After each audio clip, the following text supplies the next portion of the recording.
Mga ka-hoops, paano kung ang isa sa pinakamagaling na point guard sa PBA ngayon ay biglang lumipat sa San Miguel Beermen? At paano kung kapalit nito ay tatlong assets mula sa SMB, isang batang big man, isang rookie guard, at isang first round draft pick? Mas matindi pa rito, sinasabing gusto na mismo ni Robert Bolac na makalipat sa San Miguel para sa isang bagay na matagal na niyang hinahabol. Ang kanyang unang PBA championship. Pero handa nga ba ang San Miguel na bayaran ang presyo para makuha siya? Yan ang ating pag-uusapan ngayon, mga ka-hoops. Mga ka-hoops, walang duda na si Robert Bolac ang puso at kaluluwa ng NLEX Road Warriors. Sa bawat conference, siya ang pangunahing scorer, playmaker, at leader ng koponan. Maraming beses na siyang nagtala ng malalaking numero at triple-double performances. Sa katunayan, sa nakaraang conference ay kabilang pa siya sa mga pinag-uusap ang kandidato para sa Best Player of the Conference. Pero kahit gaano kaganda ang kanyang individual performances, may isang problema na paulit-ulit na bumabalik. At iyon ay ang kabiguan ng NLEX na makalampas sa playoffs. Madalas silang maganda sa elimination round. Madalas silang nasa itaas ng standings. Pero pagdating sa quarterfinals at semifinals, tila laging may kulang. Kaya naman ngayon, lumalakas ang usap-usapan na gusto na ni Bolac ng bagong hamon at bagong pagkakataon upang makamit ang pinakaaasam niyang titulo. Bakit San Miguel ang gusto niya?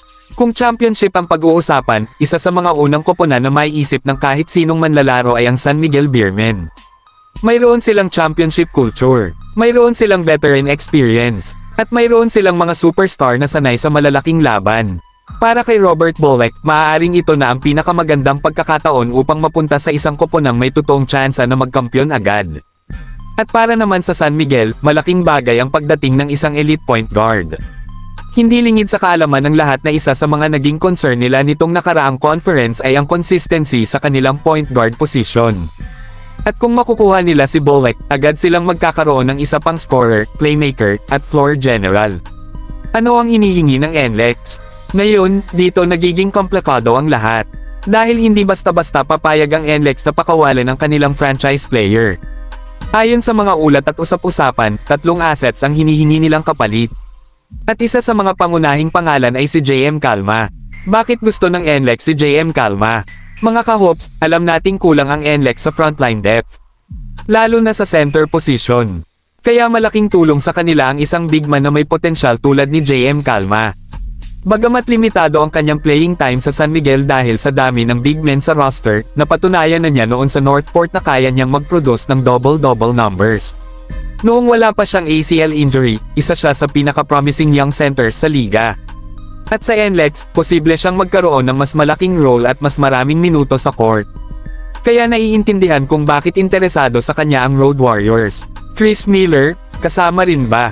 Isa pang pangalan na madalas mabanggit ay si Chris Miller. Ang rookie guard ng San Miguel na may kakayahang maglaro sa iba't ibang posisyon.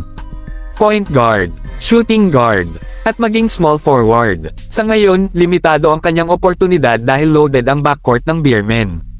Pero sa NLEX, maaaring makakuha siya ng mas malaking papel. At kung mabibigyan ng sapat na playing time, posibleng maipakita niya ang buong potensyal na nakita ng San Miguel nang piliin siya sa draft. Pero mga ka-hoops, hindi lang sina JM Calma at Chris Miller ang usapan dito. Kasama rin umano sa hinihingi ng NLEX ang first round draft pick ng San Miguel sa susunod na PBA rookie draft.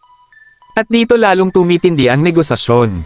Dahil alam ng San Miguel ang halaga ng isang first round pick. Lalo na kung magiging malalim ang susunod na rookie class.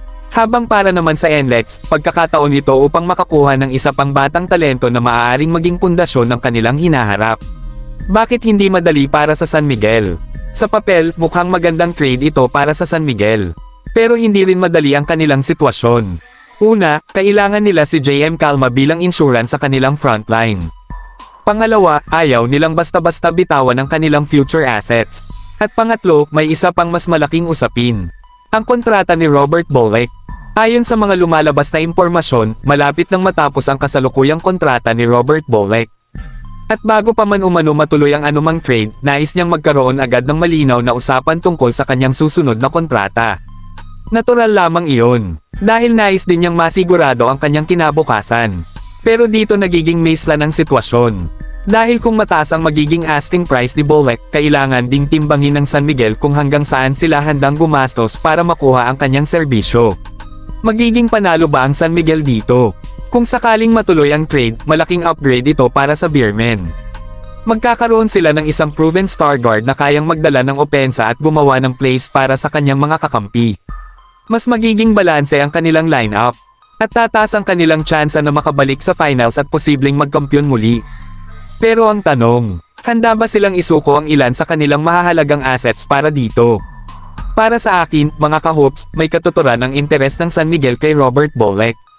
Isa siyang elite talent at nasa kanyang prime years. Pero kung talagang kasama sa package sina JM Calma, Chris Miller, at isang first round pick, hindi rin biro ang magiging kapalit. Kaya hindi nakapagtataka kung bakit hanggang ngayon ay patuloy pa rin ang bargaining at negosasyon sa pagitan ng dalawang kampo.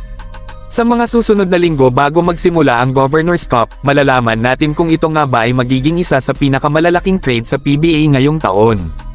At kayo naman mga ka-hoops, ano ang masasabi ninyo? Sangayon ba kayo na ilipat si Robert Bolek sa San Miguel Beermen? Makatarungan ba ang hinihinging kapalit ng NLEX na sina JM Calma, Chris Miller, at isang first round draft pick?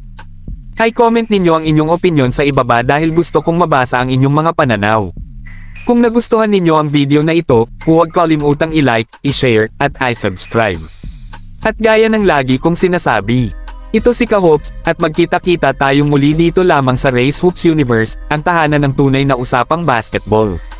Hanggang sa susunod, mga Ka-Hoops.